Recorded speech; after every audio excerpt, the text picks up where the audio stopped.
Ah, irmãos, presta atenção aí.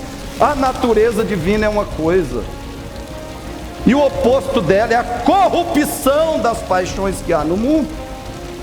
Você precisa ser cheio da natureza divina, se não for, a corrupção das paixões do mundo vão cada vez mais infestar e transbordar em você.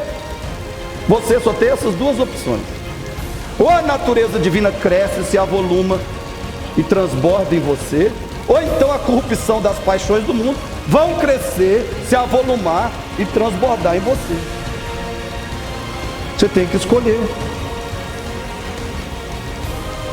Irmãos, tem membros na igreja que eles estão crescendo não na natureza divina, eles estão crescendo na corrupção das paixões da carne e do mundo. Por quê? Porque eles pensam, ou eles imaginam, que tendo sido salvos pela graça, podem viver de qualquer jeito, que a graça vai suprir tudo, a graça vai fazer tudo. Então podem viver de qualquer jeito, não precisa viver com diligência espiritual, pode se deixar levar. Vida leva eu, deixa a vida me levar, né? Como é que é? Vida leva eu, deixa a vida me levar. Se tem uma coisa que cristão não faz, é isso. Se tem um lema que ele não segue, é esse.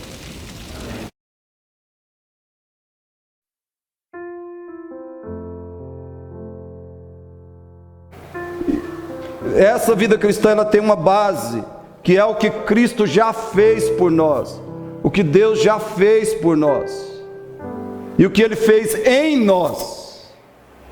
Então agora nós vamos fazer por Deus, para Deus, mas não porque nós vamos de alguma maneira merecer algo de Deus, ou vamos fazer na nossa força, no nosso poder, na nossa capacidade. Nós vamos viver, como diz o texto, diligência, né? Viver com diligência espiritual. Diligência é fazer o que tem que ser feito, da maneira que deve ser feito. Isso é diligência. Você precisa fazer o que tem que ser feito, da maneira que deve ser feito. Você tem que ser o que tem que ser, da maneira que deve ser. E para isso tem que haver diligência, o exercício da diligência, mas não com base em força sua, capacidade sua. Não é uma questão de obras meritórias diante de Deus. É uma questão de obediência a Deus. Obediência. Vida cristã é feita também, essencialmente, de obediência, não de negligência, de displicência. Então preste atenção aí no 3. Olha a base: visto como pelo seu divino poder, né? Deus exerceu o seu poder para conosco, e Ele fez o quê? Nos tem sido doadas todas as coisas. Todas as coisas, doadas, isso é graça. É pelo divino poder de Deus, as coisas nos foram doadas, é a graça. O que mais? Todas as coisas que conduzem à vida e à piedade. Então agora nós podemos ter vida espiritual, vida crescente espiritualmente, a vida de Deus pode crescer em nós, a piedade de Deus pode aumentar em nós, porque Ele já nos deu o que nos conduz à vida e à piedade. Continue. Pelo conhecimento completo.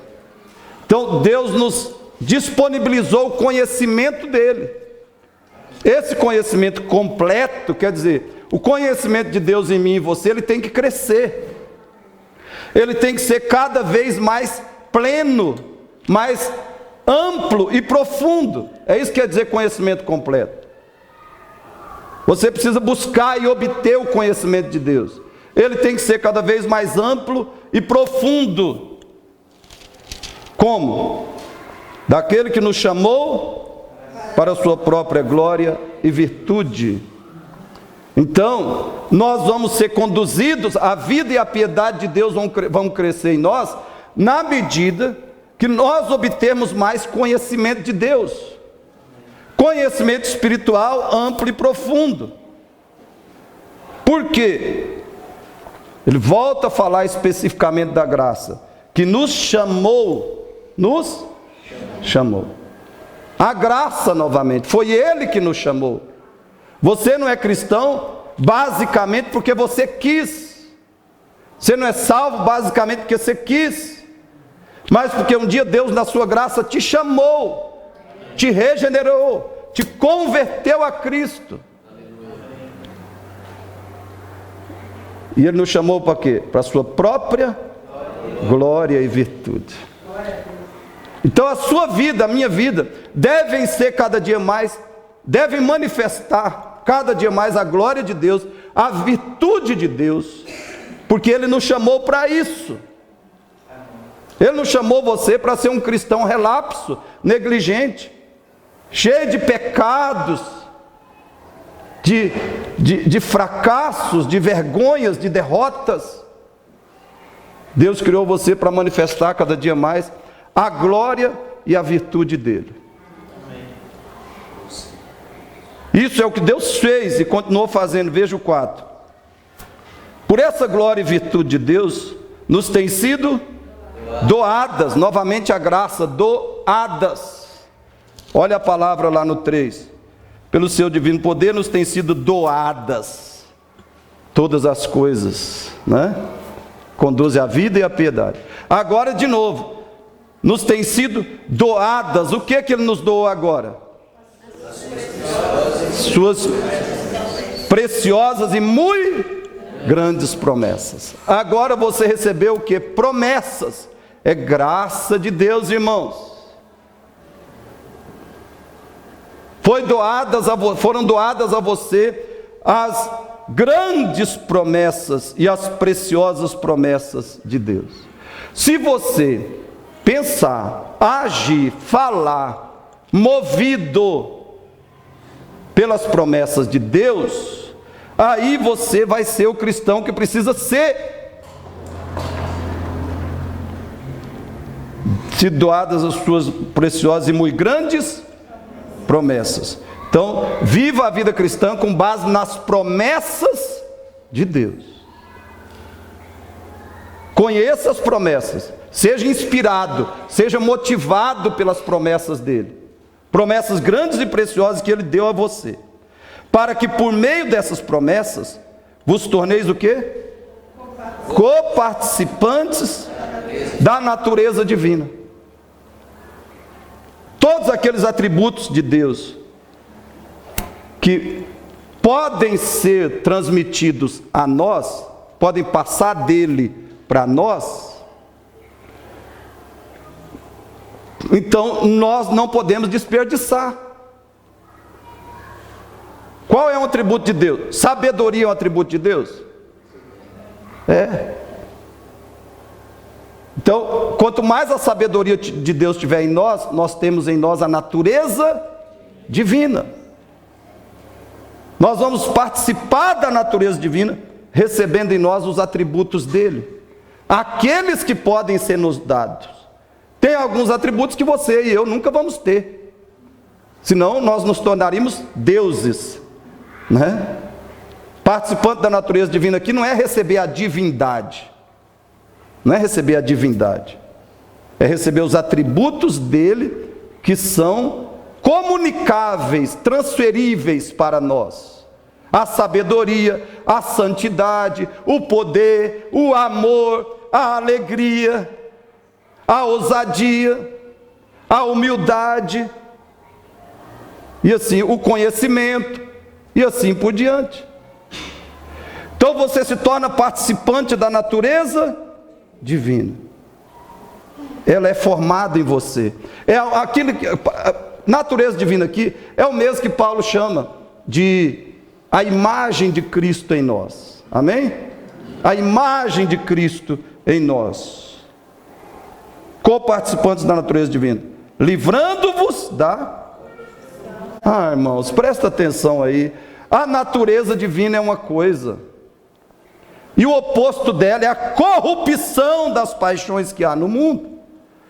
Você precisa ser cheio da natureza divina, se não for, a corrupção das paixões do mundo vão cada vez mais infestar e transbordar em você. Você só tem essas duas opções. Ou a natureza divina cresce, se avoluma e transborda em você, ou então a corrupção das paixões do mundo vão crescer, se avolumar e transbordar em você. Você tem que escolher. Irmãos, tem membros na igreja, que eles estão crescendo, não na natureza divina. Eles estão crescendo na corrupção das paixões da carne e do mundo. Por quê? Porque eles pensam, ou eles imaginam, que tendo sido salvos pela graça, podem viver de qualquer jeito, que a graça vai suprir tudo. A graça vai fazer tudo. Então podem viver de qualquer jeito. Não precisa viver com diligência espiritual. Pode se deixar levar. Vida leva eu. Deixa a vida me levar, né? Como é que é? Vida leva eu. Deixa a vida me levar. Se tem uma coisa que cristão não faz, é isso. Se tem um lema que ele não segue, é esse. Por quê? Olha o verso 5.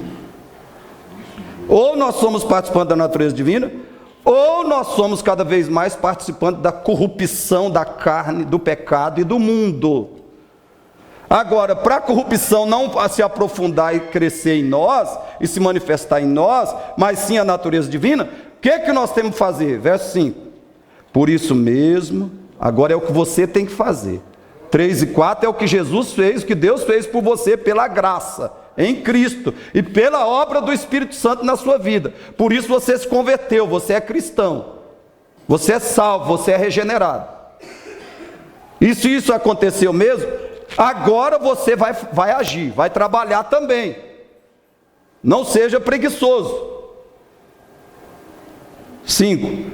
Por isso mesmo vós, reunindo toda a vossa diligência, já sabemos o que é diligência, associai com a vossa fé a virtude, com a vossa fé com a virtude o conhecimento, com o conhecimento o domínio próprio. Então nós temos que crescer em fé, crescer em virtude, crescer em conhecimento. Só vai acontecer com diligência espiritual. Conhecimento, no 6, domínio próprio. Temos que crescer ainda mais em perseverança. E perseverança, piedade. Temos que crescer também no 7, fraternidade. E com a fraternidade o crescer em amor, buscar e receber cada dia mais amor de Deus. 8. Porque estas coisas existindo em vós e em vós aumentando, veja que eu falei que tem que crescer em nós, tem que existir em nós essas coisas, tem que aumentar, fazendo com que não sejais nem inativos. Porque tem crente que ele pensa que ele foi salvo, escute aí, membro de igreja evangélica, que ele pensa que foi salvo, para ele vir aqui na escola dominical, ouvir o estudo bíblico, vir no domingo à noite, ouvir a pregação, e acabou o que ele tinha que fazer.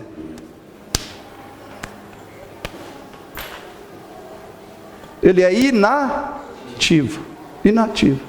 Não, eu estou sendo um crente ativo. Por quê? Porque eu vou na escola dominical domingo, ou eu vou no culto de domingo à noite. Tem alguns que só vêm domingo à noite. Eu nem vou no culto de terça, nem quinta eu não vou. A pessoa é inativa. Você pensa que você vai ser cristão dessa forma? Cristão verdadeiro dessa forma? Com essa inatividade? Um grande engano. Grande engano. Porque essas coisas existindo em vós aumentando, fazem com que não sejais nem inativos, nem frutuosos. Nós temos que nos perguntar, cada um de nós tem que se perguntar: eu sou um cristão, quais são os frutos de Cristo em mim? Quais são os frutos? Eu não posso ser inativo e eu não posso ser infrutífero. Duas coisas que eu não posso ser como cristão: nem inativo, nem infrutífero. O que mais? No pleno conhecimento de nosso Senhor Jesus Cristo. Novamente a questão do conhecimento. 9. Pois aquele a quem estas coisas não estão presentes é cego, vendo o sol que está perto, esquecido da purificação dos seus pecados de outrora. 10. Ele vai incentivar mais a diligência, a atividade, né, espiritual. Por isso, irmãos, procurai com diligência cada vez maior confirmar a vossa vocação e eleição. É a diligência que vai provar que você foi regenerado, eleito, regenerado e convertido a Cristo. A diligência vai mostrar isso, que você foi eleito, regenerado, justificado, convertido a Cristo. Aí você vai confirmar a sua vocação e eleição.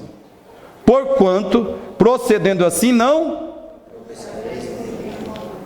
Então, através da diligência, da vida espiritual ativa e frutífera, você vai provar, primeiro, que você foi eleito por Deus. Você não é um religioso dentro da igreja. Você foi regenerado, convertido, justificado, realmente, pela obra do Espírito Santo, pelo Evangelho de Cristo. E segundo, você vai provar uma outra coisa: que é possível ser cristão sem cair. Quem é que caiu? Fala aí alguém da Bíblia que caiu. Davi. Por que Davi caiu? Porque não houve vigilância. Um dia que Davi abaixou a guarda, ou baixou a guarda, né? Relaxou, abandonou a vigilância espiritual. O que aconteceu? Adultério e depois assassinato, mentira, né? Hipocrisia, porque Natan foi lá, né? E ele dando uma de besta. A hipocrisia, coração endurecido. Davi caiu, irmãos, horrivelmente, horrivelmente. Mas a Bíblia está falando que é possível não cair. Amém. Olha aqui, 10b. Porquanto, procedendo assim, não tropeçareis em tempo algum. É possível. Nós vamos repetir o que a gente falou domingo passado. Tem esse velho ditado dentro da igreja evangélica, né? Caía do homem, levantai de Deus. É verdade. Só que as pessoas, parece que tem gente que tem se agarrado a isso para, assim, de certa forma, se conformar com os seus pecados e as suas quedas. Tem gente que usa isso até para justificar os seus pecados e suas quedas, como pretexto. Nós temos que lembrar que é possível também não cair. Não tropeçareis. Em tempo, se houver diligência espiritual. Diligência nas disciplinas espirituais. Verso 11. Pois desta maneira é que vos será amplamente suprida a entrada no reino eterno de nosso Senhor e Salvador Jesus Cristo. Então olha o que Pedro está falando. A sua diligência espiritual vai revelar primeiro que você é eleito, regenerado, convertido e justificado. Sua diligência espiritual vai levar a revelar que você é eleito. Segundo, a sua diligência na vida cristã espiritual, nas disciplinas espirituais, vai revelar essa possibilidade de você nunca cair em certos pecados, nunca envergonhar o nome de Cristo, desonrar o nome de Cristo, envergonhar o nome da igreja, diante da própria igreja e da sociedade. É possível você não escandalizar, entendeu? É possível você nunca cometer um escândalo, ser o protagonista de um escândalo. Não envergonhar o nome de Cristo, nem o da igreja, e nem profanar o nome de Deus diante dos ímpios. É possível você não ser escandaloso. Até a Bíblia de Jesus diz: ai daquele pelo qual vem o... Vai que você é cristão verdadeiro, mas você não vive em diligência espiritual, você não vigia, você não está crescendo em santificação, não é um crente vigilante.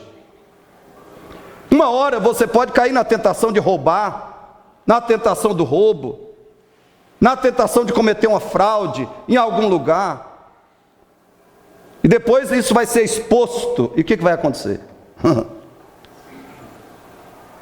Vai aparecer o seu pecado.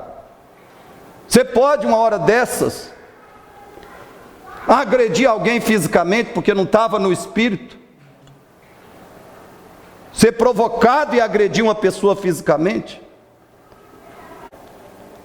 Irmãos, a diligência espiritual, a vigilância em todas as questões e áreas da nossa vida pode nos levar a nunca chegar numa circunstância dessa. Se a mulher chegou a agredi-lo, já tinha problemas por trás, já tinha problemas se arrastando, e problemas talvez por falha espiritual dele e dela, pecados que eles já vinham cometendo. Então, se você viver em vigilância, ele está dizendo, pode acontecer de você nunca tropeçar, pode acontecer de você, ao ser tentado, mesmo que seja tentado ao adultério, né? A mulher seja tentada por algum homem, se ela está vivendo em vigilância e diligência espiritual, em comunhão diária com Deus, como a gente falou, ela pode não cair na tentação do sexo extraconjugal. O marido pode fugir de uma mulher que se torna tentação para ele. Ele pode fugir da tentação e não cair em adultério. Mas se ele não estiver vivendo em vigilância, há uma probabilidade muito grande de ele cair, principalmente dependendo do tipo da tentação e da intensidade dela. Então você pode não cair. Primeiro, você vai provar que você é eleito, que você é salvo. Segundo, você poderá não cair jamais em pecado e escandalizar o nome de Cristo e da igreja e o seu próprio. E terceiro, você com certeza participará da glorificação. Da glorificação. No dia que Cristo voltar ou que você partir. Olha o verso 11. Pois dessa maneira é que você será amplamente suprida a entrada no reino eterno de nosso Senhor e Salvador Jesus Cristo. Você vai entrar no reino. Aqui ele está falando daquele dia que você sai desse mundo e entra, né, na glória de Deus, passa a participar em plenitude da glória do reino de Deus, a eternidade com Deus. A vigilância espiritual tem esses três grandes benefícios. Primeiro, de provar e comprovar a nossa eleição, a nossa salvação. Segundo, de nos garantir firmeza espiritual, podemos não cair em tempo algum. E também essa diligência vai nos possibilitar a glorificação. Mas, irmãos, o que nós observamos dentro da igreja hoje, da igreja evangélica, é o contrário disso. Na maioria dos cristãos, Infelizmente, é o contrário disso.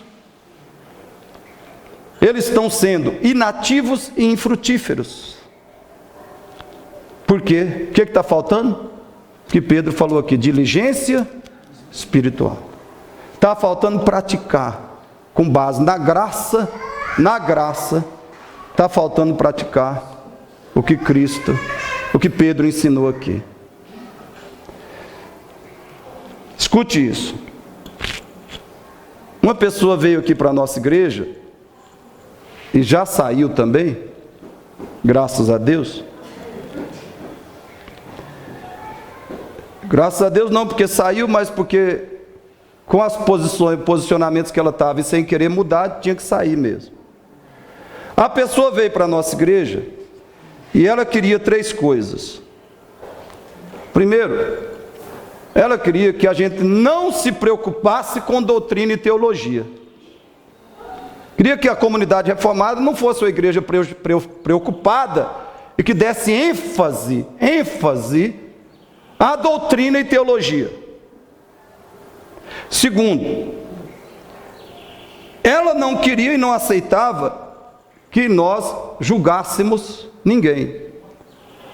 Ela não queria que a igreja julgasse de maneira que é bíblica, como a Bíblia nos manda julgar. Os irmãos já devem ter lido. Existe o julgamento falso. Esse o cristão não deve fazer, deve fugir dele, que é pecado. Pecado grave, o julgamento falso.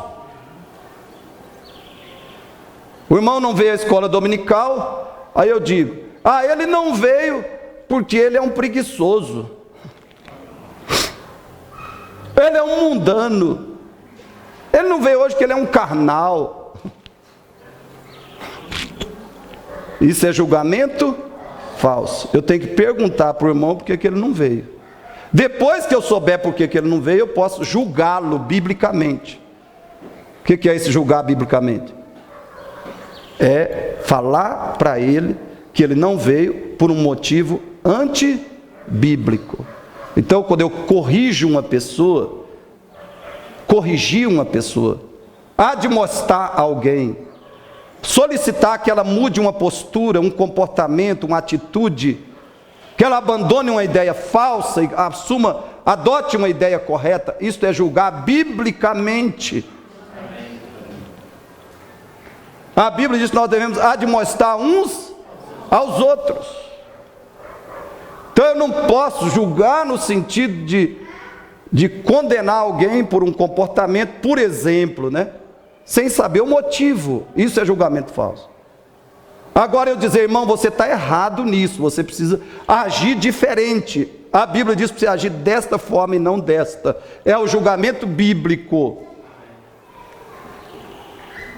Se uma pessoa prega uma heresia, ensina uma doutrina errada, uma doutrina mundana, contra a palavra de Deus, e eu digo para ela que ela está errada, e eu solicito que ela mude, abandone essa doutrina, isso é julgar biblicamente. Em terceiro lugar, a pessoa queria que a gente tivesse uma atitude positiva com líderes, ideias e práticas neopentecostais. Olha o que a pessoa queria, que a gente tivesse uma atitude positiva com líderes, ideias e práticas de igrejas neopentecostais. E nós não podemos ter isso, porque essas igrejas fundamentalmente são antibíblicas e heréticas. E a esmagadora maioria dos líderes dessa igreja, fundamentalmente, são antibíblicos e heréticos. Causam escândalos e envergonham o nome de Jesus Cristo. E gera barreiras para os incrédulos conhecer o Evangelho e receber a salvação em Cristo. Eu não estou falando de igrejas pentecostais tradicionais, como a Assembleia de Deus, Presbiteriana Renovada, Batista Nacional, outras igrejas pentecostais, principalmente das mais tradicionais. Estou falando das igrejas chamadas neopentecostais. Há crentes verdadeiros dentro dessa igreja? Com certeza há. Há verdadeiros cristãos? Há. Mas o que se pode perceber, analisando esse movimento chamado evangélico pelas Escrituras, é que a grande maioria não são evangélicos, ou seja, não são convertidos, não são salvos por Cristo. A grande maioria. E a esmagadora maioria dos líderes, se escapar alguém, a esmagadora maioria, no dia de culto na igreja, em primeiro lugar, o reino de Deus. O que é buscar o reino de Deus?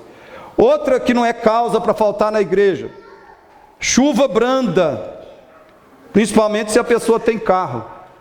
Já falei disso. Chuva fininha não é justificativo para você não vir na igreja. Principalmente se você tem carro. Se não tem carro, tem guarda-chuva, tem sapato velho para você pôr no pé e vir para a igreja. Outra que não é justificativa: visitas comuns na hora do culto. O diabo pode levar alguém na sua casa na hora do culto. Satanás usa pessoas, irmãos, e usa crentes. Ele não usou Pedro, não? Usou Pedro ou não usou? Ah, Jesus, não, você não vai para a cruz, não. O que é isso? Tenha pena de ti. Jesus falou: Deus tenha pena de você, Pedro. Arreda Satanás. O diabo usou Pedro, irmão. Não vai usar a pessoa para ir na sua casa bem na hora do culto? O irmão, o tio, a tia, o primo, o cunhado. Você tem que falar para ele: vamos para a igreja? Estou indo. Vamos? Não. Ó, então, você volta aqui depois, tá? Você tem... eu queria tratar um negócio com você, um negócio muito importante. Tá, ó, daqui 1h30 ou 2 eu estou aqui, você pode voltar aqui. Mas às vezes a gente falta no culto, irmão, para dar atenção para a pessoa que está todo dia ali na nossa casa. Isso é um absurdo, irmãos. É um absurdo. A Bíblia diz: vigiai e orai, não dei lugar ao diabo e nem à carne. 6º lugar, não é justificativo para faltar no culto, almoço de domingo. Mas como tem gente que falta no culto por causa de almoço de domingo? Hoje eu vou fazer um almoço especial para o meu marido, um almoço especial para o meu pai, para a minha mãe, eu não vou na igreja. Anote esse texto aí, quem quiser anotar. Lucas 10, 38 a 42. Está lá, né? Marta. Você é uma Marta? Está lá, Marta. Fatigada, estressada, oprimida por atividades, preocupações, fazendo comida para o povo.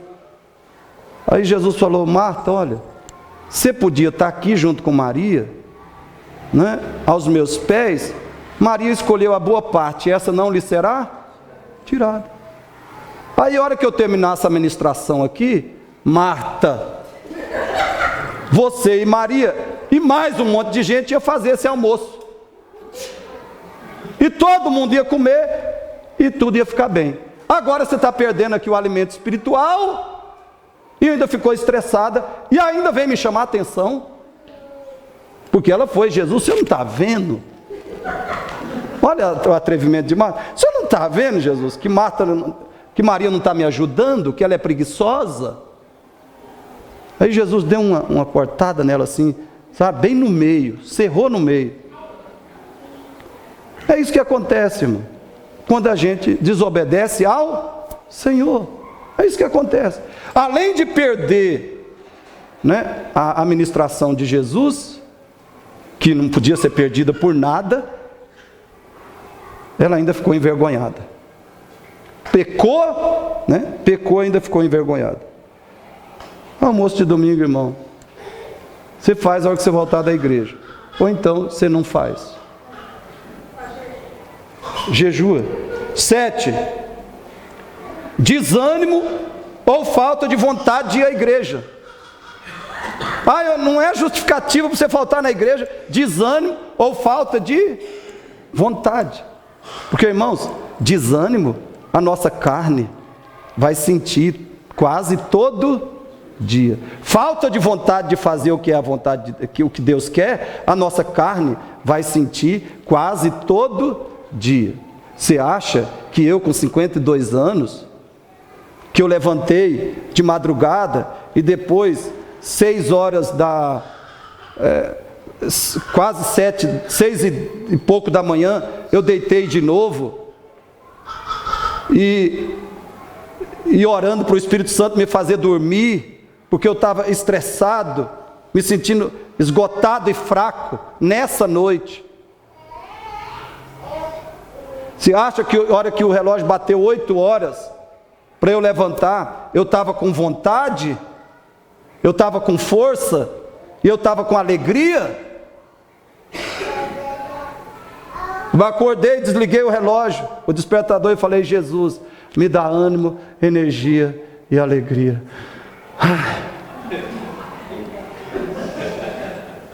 E continuei repetindo essa oração, tomando banho e repetindo essa oração: Jesus, me dá ânimo, energia e alegria. Por quê? Porque eu tenho um corpo que está se desgastando. Em segundo lugar, eu tenho uma natureza que é maligna, que é corrupta, corrompida. Então, é difícil, irmãos, fazer muitas coisas que nós temos que fazer. E você tem que ser consciente que sempre vai ser difícil.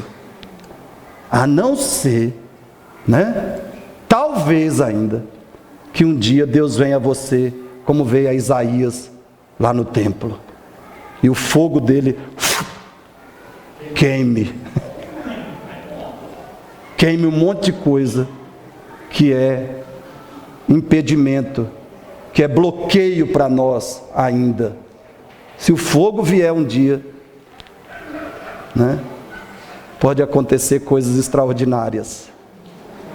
Mas se não, nós vamos servir e seguir a Cristo pela fé. Pela fé e pela palavra que diz: faça isso e não isso. Pela fé e pela obediência é que nós vamos seguir a Cristo.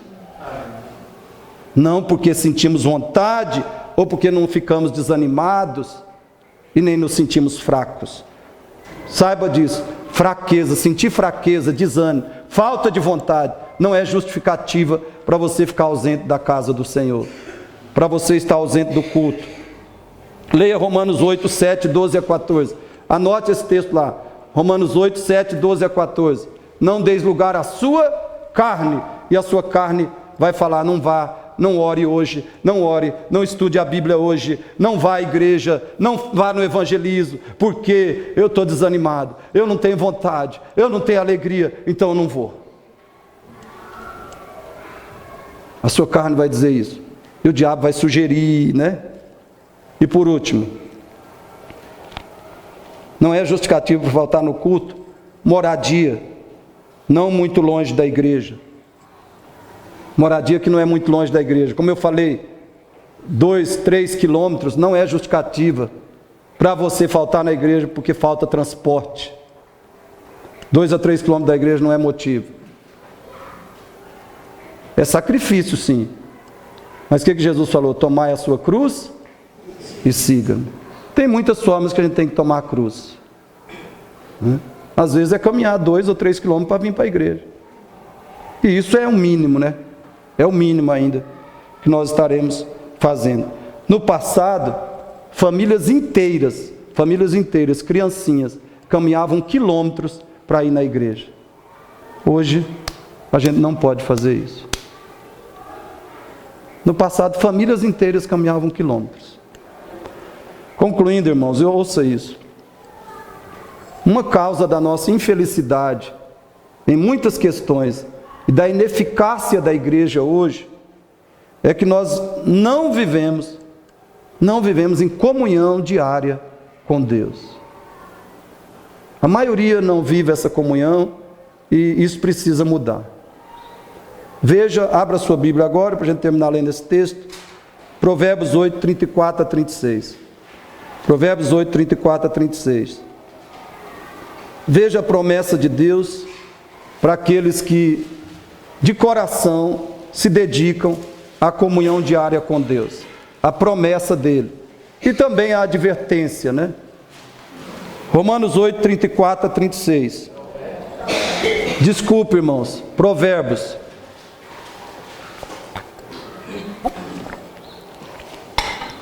Provérbios 8, 34 a 36. A promessa para aqueles que se dedicam, mesmo com fraqueza, com desânimo, com tristeza, mesmo sem sentir vontade, mas pela fé, e pela obediência, e pelo amor ao Senhor. Você tem que servir a Deus por fé, amor e gratidão. Amor, fé e gratidão. Essas têm que ser suas motivações para servir a Deus, para buscar a Deus, para manter e fortalecer sua comunhão diária com Ele.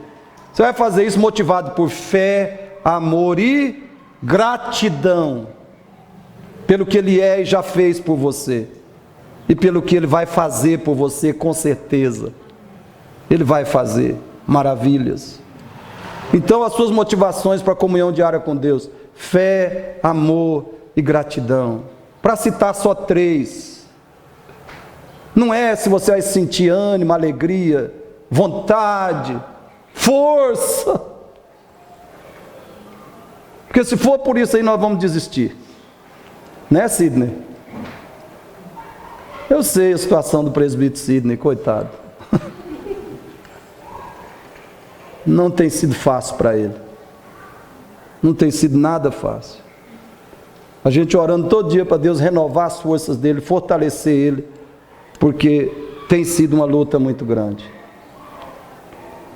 Provérbios 8, 34, 36. Veja a promessa e a advertência. Juntos.